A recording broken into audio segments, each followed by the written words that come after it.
This next exercise is going to be a combination of moving the arm and the leg while you're holding the abdominal pressure, or that elevator exercise. So again, starting from a lying position, relaxing the whole rest of your body, you're going to start to lift that elevator up, and as you lift the elevator, the ribs should come down. You should be feeling your back in contact with the floor. And from here, you're going to lift one arm and one leg, and they're going to be on the same side. We call that an ipsilateral movement. So Tyler's going to lift his left arm and his left leg, and they're going to move up at the same time. Good. And again, the knee needs to stay on the outside of the body. The arm needs to stay relaxed and not rigid. And as he moves up, he's going to turn his palm upward. Come back down. And same thing. Ribs stay down.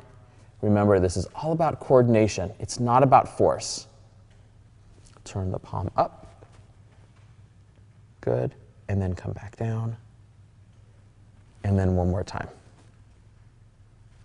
Very good. Excellent job. Good. And relax.